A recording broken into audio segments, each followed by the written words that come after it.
केंद्रीय स्वास्थ्य मंत्रालय द्वारा दी गई जानकारी के मुताबिक देश के 54% वयस्कों को कोरोना टीके की एक खुराक और 16% वयस्कों को टीके की दोनों खुराक मिल चुकी है।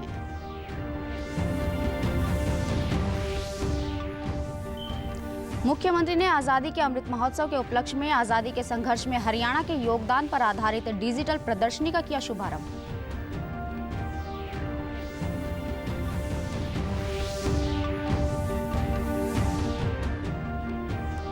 तकनीकी कारणों से टोक्यो पैरालंपिक्स में कांस्य पदक से चूके विनोद मलिक का घर लौटने पर हुआ जोरदार स्वागत। स्थानीय लोगों ने विनोद की उपलब्धि को सराहा।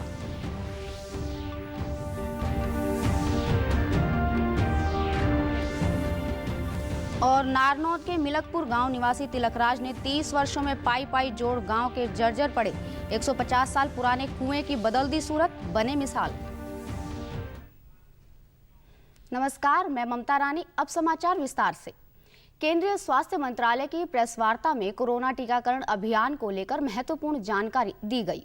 केंद्रीय स्वास्थ्य सचिव राजेश भूषण ने बताया कि देश में 54% वयस्कों को कोरोना की एक खुराक और 16% वयस्कों को दोनों खुराक मिल गई हैं। देश की वयस्क आबादी का 54% ऐसा है जिन्होंने एक ना एक डोज प्राप्त कर ली है और देश की वयस्क आबादी का 16% भाग ऐसा है जिन्होंने दोनों डोजेस प्राप्त कर ली हैं। केंद्रीय स्वास्थ्य और परिवार कल्याण मंत्रालय के मुताबिक राष्ट्रव्यापी टीकाकरण अभियान के तहत देश में अब तक 66 करोड़ 30 लाख से अधिक कोविड टीके लगाए गए हैं। वहीं पिछले 24 घंटों में कोविड के 47,000 से अधिक नए मामले सामने आए हैं और 35,000 से अधिक मरीज अपना उपचार करवाकर स्वस्थ हुए हैं। इससे रिकवरी दर 97.48% हो गई है। प्रदेश में भी अब तक कोरोना रोधी टीके की लगभग 1 करोड़ 64 लाख 84 हजार से अधिक खुराक दी जा चुकी है। प्रदेश में कोविड से 7 लाख 60 हजार से अधिक लोग स्वस्थ हो चुके हैं, जबकि 296 मामले सक्रिय हैं। रिकवरी दर बढ़कर 98.66% हो गई है। कोरोना महामारी से निपटने के लिए केंद्र सरकार की पहल पर नारनौल के नागरिक अस्पताल में 500 लीटर प्रति मिनट ऑक्सीजन प्लांट तैयार हो चुका है। नारनौल के नागरिक अस्पताल के सिविल सर्जन ने बताया कि केंद्र सरकार की सहायता से 500 लीटर प्रति मिनट क्षमता वाला प्लांट लगाया गया है। उन्होंने बताया कि 100 बिस्तरों वाले इस अस्पताल में अगर 10 लीटर प्रति मिनट के हिसाब से 50 बेड पर ऑक्सीजन की सप्लाई दी जाए तब भी कमी नहीं आएगी। ये हमारा 500 लीटर पर मिनट की कैपेसिटी का ऑक्सीजन प्लांट है और इससे हमारा जो 100 बेड का हॉस्पिटल है इसके अंदर ऑक्सीजन की सुविधा रहेगी। और ये बहुत एक ज़रूरी, जो जैसे सेकेंड वेव में इसकी बहुत ज़्यादा ज़रूरत थी ऑक्सीजन की, तो ये हमारा पूरा फुल टाइम ऑक्सीजन के आईसीयू के अंदर ऑक्सीजन के लिए, इमरजेंसी वार्ड के लिए हमारा जो एसएनसीयू है उसके अंदर ऑक्सीजन पहुँचाने का काम करेगा। नारनौल के नागरिक अस्पताल के बाल विशेषज्ञ ने बताया कि इस ऑक्सीजन प्लांट के लगने से मरीजों को काफी लाभ मिला है। उन्होंने कहा कि अब ऑक्सीजन की कमी के कारण मरीजों को परेशानी का सामना नहीं करना पड़ेगा और यह सरकार का एक सराहनीय कदम है। पर ऑक्सीजन प्लांट शुरू हो गया और इसकी वजह से हमारे बहुत सारे जो डिस्ट्रिक्ट हॉस्पिटलों से पेशेंट जो बड़े अस्पतालों में रेफर हो रहे थे उसका काफ़ी फ़ायदा मिलेगा हमें कि हम उन मरीजों को यहीं पर ठीक कर पाएंगे। तो दूसरी वेव में हमने देखा कि कुछ क्राइसिस हमने महसूस किया कि ऑक्सीजन की कमी से क्राइसिस हुआ। प्लांट लगने की वजह से सारी ऑक्सीजन की आपूर्ति जो है हमारी यहीं की यहीं हो जाएगी। इस प्लांट के लगने के बाद लोगों ने अपनी खुशी जताते हुए कहा कि केंद्र सरकार द्वारा यहां ऑक्सीजन प्लांट लगाकर क्षेत्र के लोगों को एक जीवन दान दिया है। कोरोना में बहुत ज़्यादा मौतें हुई थी, उस कारण ऑक्सीजन की कमी के कारण चलते बहुत मौतें हुई थी और इसका सरकार के द्वारा लगाया गया से आगे मौतें नहीं होगी, उसको बचाया जा सकेगा आसानी से। सेंट्रल गवर्नमेंट की तरफ से इस हॉस्पिटल के अंदर ऑक्सीजन प्लांट लगाया है, जो पिछले कोरोना टाइम में काफ़ी दिक्कत आई थी। अभी अपने इस क्षेत्र को ऑक्सीजन के मामले में किसी भी प्रकार की दिक्कत नहीं आएगी। पिछली बार कोरोना में यहाँ पर ऑक्सीजन प्लांट ना होने की वजह से बहुत ही ज़्यादा मौतें हुई थी और काफ़ी परेशानियों का सामना करना पड़ा था, लेकिन सरकार ने इस बार बहुत ही अच्छा प्रयास करते हुए यहाँ ऑक्सीजन प्लांट लगाया और आगे किसी प्रकार की कोई परेशानी का सामना नहीं करना पड़ेगा। आजादी के अमृत महोत्सव पर मुख्यमंत्री मनोहर लाल ने आज हरियाणा सिविल सचिवालय में भारत के स्वतंत्रता संग्राम में हरियाणा का योगदान पर आधारित लघु प्रदर्शनी और डिजिटल सूचना पट का शुभारंभ किया। मुख्यमंत्री ने पत्रकारों को संबोधित करते हुए कहा कि आजादी का अमृत महोत्सव चल रहा है और आजादी का इतिहास, कहानियां डिजिटल पट पर लगाई गई हैं ताकि लोग उसको देखकर प्रेरणा ले सके।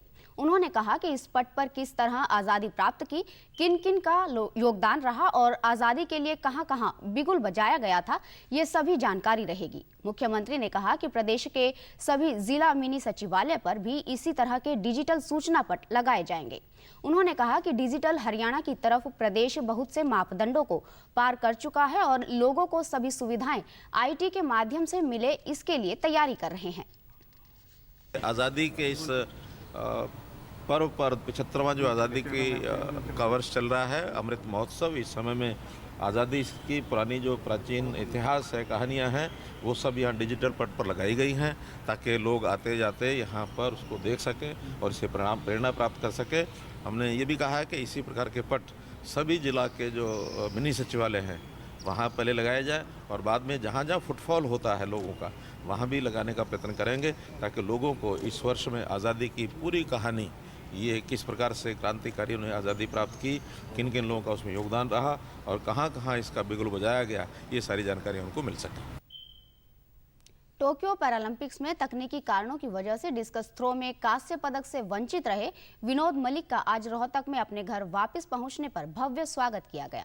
विनोद ने टोक्यो पैरालंपिक्स में F52 क्लास में डिस्कस थ्रो में कांस्य पदक जीत लिया था, परंतु उनके प्रतिद्वंदी ने इसका विरोध जताया।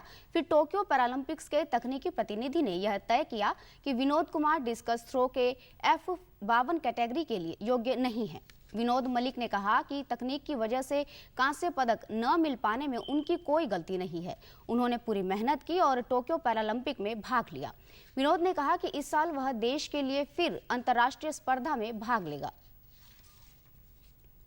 सबसे पहले तो मैं आप लोगों का बहुत बहुत धन्यवाद करता हूं कि मेरे को आपने यहाँ पे बहुत सम्मानित किया। मनोज भाई है, मोनू भाई है, प्रधान जी है अपने, और एपी प्रधान जी और इतने सारे भाई अपने जिन्होंने इकट्ठा करके मुझे बहुत सम्मान दिया। सबसे पहले तो मैं आपका तहे दिल से स्वागत करता हूं। मैं आने वाले 2021 में वर्ल्ड चैंपियनशिप और दूसरा अपना एशियन गेम है, उसके बाद 2024 का है, इसके लिए भी मुझे तैयार होना है। विनोद के प्रशिक्षक और जिला वासियों ने टोक्यो पैरालंपिक्स में उनकी उपलब्धि की सराहना की और हौसला अफजाई करते हुए उनके उज्जवल भविष्य की कामना की। तक तो बेंगलोर में प्रैक्टिस की, हमने अपनी तरफ से जो देना था पूरा 100 का 100 हमने इंडिया के लिए अपना मेडल ला कर दिया। सरकार से यही अपील करता हूँ जो मेडलिस्ट हैं उनको जो सुविधाएं दे रहे हैं वही भाई विनोद को वही सुविधाएं देनी चाहिए। इन्होंने अपनी पूरी मेहनत की, पूरी लगन की। 4 साल जिस बंदे ने अपना परिवार, अपना व्यापार, अपना कुछ नहीं देखा, सिर्फ देश का झंडा ऊंचा करने के लिए काम किया। और मैं सरकार से ये अपील करना चाहूँगा, मेरे बाजार के सभी दुकानदार, मेरे साथी, मेरा रोहतक शहर, प्रदेश में हर व्यक्ति यही चाहेगा कि इनको उसी तरह ही इज्जत, मान, सम्मान जो इनकी मदद मिले जो और मेडल लाने वाले व्यक्तियों को मिलती है। चाहूँगा कि खट्टर सरकार भी इनकी ज़्यादा से ज़्यादा सहायता करे ताकि आगे ये और भी तैयारी कर सके और गोल्ड मेडल तक ये जा सके। और 2019 में इन्होंने दुबई के अंदर भी चैंपियनशिप में खेले थे ये, और बहुत अच्छा रिजल्ट रहा। दिल्ली में आयोजित एक कार्यक्रम में फिट इंडिया क्विज लॉन्च की गई। फिट इंडिया क्विज देश में अपनी तरह की पहली क्विज होगी। इस कार्यक्रम में केंद्रीय शिक्षा मंत्री धर्मेंद्र प्रधान, केंद्रीय खेल मंत्री अनुराग ठाकुर सहित कई गणमान्य व्यक्ति शामिल हुए। केंद्रीय शिक्षा मंत्री ने कहा कि नई शिक्षा प्रणाली में खेलों को लेकर जागरूकता बढ़े, इसके लिए लगातार प्रयास किए जा रहे हैं। शिक्षा विभाग और खेल विभाग, Sports and Education Minister are coming together to create a new architect. This year we'll begin a new chapter, we'll write a new chapter. All the Olympians will be graduate by next 4 years by earning credits. केंद्रीय खेल मंत्री अनुराग ठाकुर ने बताया कि इस पहल से school के छात्रों को अपना ज्ञान और फिटनेस प्रदर्शित करने का एक बेहतर मंच मिलेगा। उन्होंने कहा कि फिट इंडिया क्विज के लिए पंजीकरण की प्रक्रिया 30 सितंबर तक जारी रहेगी। कोई भी विद्यालय इसके लिए खुद को पंजीकृत करा सकता है। इस क्विज प्रतियोगिता की इनामी राशि 3 करोड़ 25 लाख रुपए है।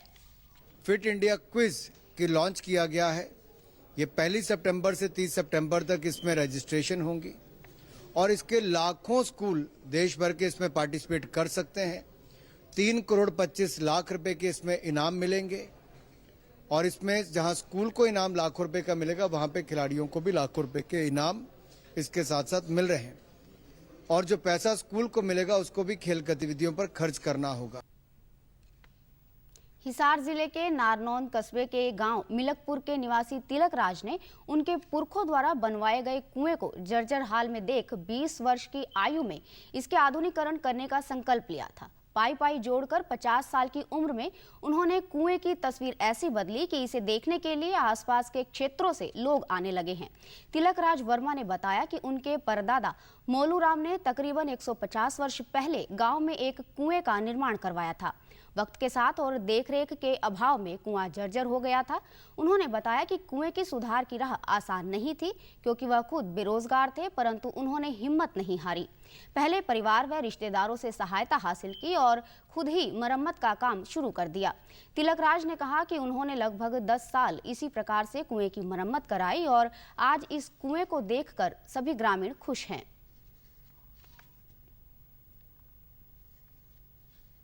यो 150 साल पुराना कुआं है और मैं जब 20 साल का था यो को टूटा फूटा हुआ करता और मेरे जी में आकर दी इसका सुधार कर। तो मैंने जब से लगन करी तो मैं थोड़ा थोड़ा कर करके और आज 30 साल हो गए मैंने लागे हुए ना इसके। तो मैंने आज ये अलग कर दिया और मेरा दादा मोलूराम परदादा मोलूराम हुआ करता उसका बनाया हुआ कुआं जी 150 साल पुराना जो करीब पुरानी धरोहर खत्म होती जाओ थी जी। मैंने सोचा मैं यह अपनी है और तो दूसरे हाथ को नहीं लगा अपनी चीज़ ने तो आप खुद कर सका। ये 25-26 साल तक ही रहा चलू हाथ पुराना ये 150 साल के नेड़े होगा। 150 साल का है। बंद तो फिर पानी भरना बंद करके टूटी आने पर पानी बंद कर दिया इसका। नहाने का पानी था, पीने का था कोई। ग्रामीणों ने कहा कि तिलक राज हर वर्ष खुद कुएं की साफ सफाई करने के साथ साथ रंग रोगन का काम भी करते हैं। उनकी इच्छा मात्र इतनी ही है कि आने वाली पीढ़ी इस धरोहर से प्रेरणा ले और पुरखों की अमानत को बचा कर रखे। ये कम से कम 150 साल पुराना है और सन 75 में मैंने पानी भरा हुआ है। ये कुआं चल जी 75 तक है, 1975 लग ना जी। बिल्कुल बढ़िया है, पूरा उसका तन मन धन तय लग रहा है इस पे और पूरा गांव का सहयोग है, किसी ने कोई आपत्ति नहीं। कहीं दूसरे गांव में जावा आसपास के गांव में भी शहर में भी तो पुरानी चीज़ देखने में मिलती को नहीं, या तो खंडर हो गए या फिर उन्हें तोड़ के न और कोई बिल्डिंग बना दी। यूँ भी बस मतलब बेकार ही हो रहा था। हम छोटे छोटे थे जब फिर यूँ बस हमारे चाचा पप्पू हैं भी सरपंच कह दे हम तो लाडा में इन कराया भी इसका उद्धार। ये पेड़े लाए, 15 अगस्त पर इतनी बढ़िया डेकोरेशन करी। उत्तर हरियाणा बिजली वितरण निगम देश की अग्रणी वितरण कंपनियों में से एक है, जिसने मीटर रीडर्स की आवश्यकता के बिना वास्तविक समय मीटर रीडिंग और सटीक बिलिंग की सुविधा प्रदान करने के लिए बड़े पैमाने पर स्मार्ट मीटरिंग परियोजना शुरू की गई है। अब उपभोक्ता अपने वास्तविक समय मीटर रीडिंग, दैनिक वास्तविक खपत की निगरानी कर सकते हैं और वेब पोर्टल www.uhbvn.org.in या UHBVN smart meter mobile app पर पंजीकरण करके ऑनलाइन भुगतान कर सकते हैं और अन्य सेवाओं के लिए अनुरोध कर सकते हैं। आसान ऑनलाइन रिचार्ज के साथ स्मार्ट मीटर में प्रीपेड सुविधा भी उपलब्ध है, जिसमें उपयोगकर्ता की खपत के अनुसार प्रीपेड बैलेंस को दैनिक आधार पर अपडेट किया जाता है।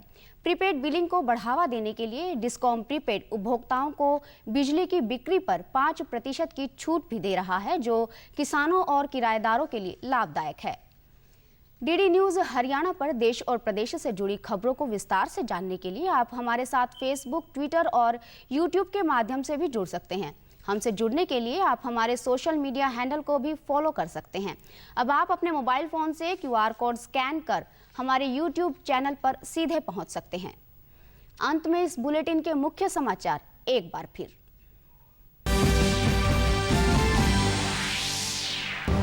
केंद्रीय स्वास्थ्य मंत्रालय द्वारा दी गई जानकारी के मुताबिक देश के 54% वयस्कों को कोरोना टीके की एक खुराक और 16% वयस्कों को टीके की दोनों खुराक मिल चुकी हैं।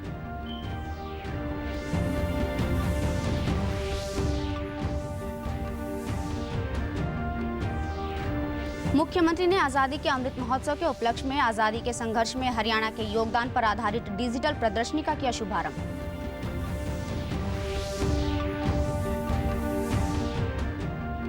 तकनीकी कारणों से टोक्यो पैरालंपिक्स में कांस्य पदक से चूके विनोद मलिक का घर लौटने पर हुआ जोरदार स्वागत। स्थानीय लोगों ने विनोद की उपलब्धि को सराहा।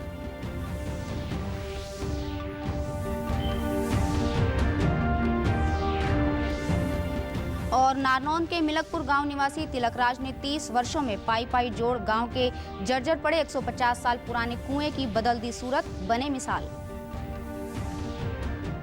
सभी दर्शकों से अपील है कि आप जब भी घर से बाहर निकले तब मास्क जरूर पहनें, 2 गज की दूरी बनाए रखें और एक नियमित अंतराल पर अपने हाथ धोते रहें। और अगर आप पात्र हैं तो टीकाकरण अवश्य करवाएं, तभी आप कोरोना महामारी से बच सकते हैं। आज के बुलेटिन में बस इतना ही। नमस्कार।